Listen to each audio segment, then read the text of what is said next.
نبی کریم صلی اللہ علیہ وسلم نے، جو کہ صحیح بخاری کی حدیث ہے، خیرکم من تعلم القرآن وعلمہ، اب کہتے ہیں کہ میں نے قرآن پاک کی تعلیم تو حاصل کر لی ہے، لیکن اب خیرکم کی اس کا اجر حاصل کرنے کے لیے اور وہ صفت حاصل کرنے کے لیے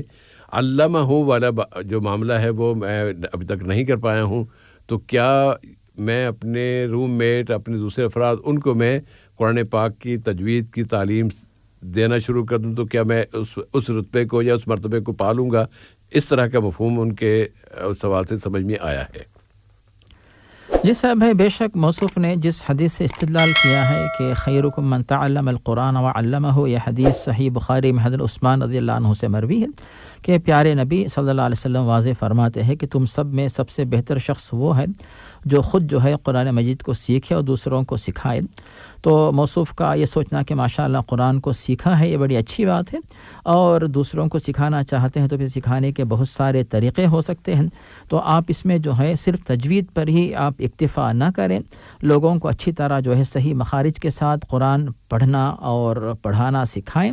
اور دوسرے نمبر پر جو ہے صرف تلاوت ہی نہ سکھائیں، بلکہ تلاوت کے ساتھ ساتھ اضافی طور پر آپ ان کو قرآن کا ترجمہ بھی پڑھائیں، تفسیر بھی پڑھائیں، اور ہم جو ہے قرآن کو اپنی زندگی میں کس طریقے سے عملی طور پر نافذ کر سکتے ہیں وہ بھی سکھائیں. کیونکہ اس کے اندر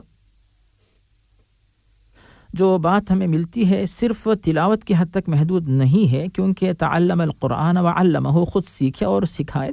اور صحابہ کرام پیارے نبی کے بارے میں بتاتے ہیں کہ پیارے نبی ہمیں قرآن سکھاتے اور ہم لوگ سیکھتے اور اس کے بعد پھر اس کو نافذ کرتے، اپنی زندگی میں اس پر عمل کرتے، اس کے بعد پھر آگے بڑھتے. تو بے شک موصوف کا سوچنا بہت ہی اچھا ہے صاحب بھائی. جہاں کہیں بھی ان کو موقع ملتا ہے، روم میٹس ہیں، ساتھی ہیں، تو آپ جو ہے ان کو تعلیم دے سکتے ہیں. اور آج کل تو صاحب بھائی اتنی سہولت ہو گئی کہ جو لوگ روم میں رہتے ہیں صرف انہی کے حد تک بات محدود نہیں رہتی، بلکہ روم سے پار کر کے جو ہے، یعنی آج کل ماشاءاللہ انٹرنیٹ کی سہولت آپ کے پاس آ گئی، تو ایسی کالز ہیں کہ جن کے ذریعے جو ہے آپ دور دراز مقامات پہ رہنے والوں کو بھی جو ہے آپ ان سے کہیں کہ آپ قرآن کی تلاوت کرو، میں سنوں گا،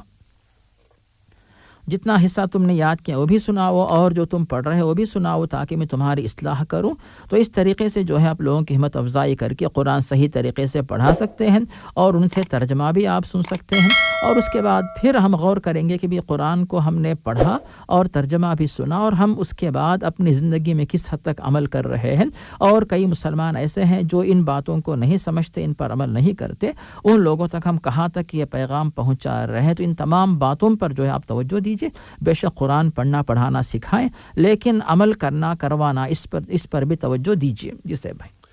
جزاک اللہ خیر.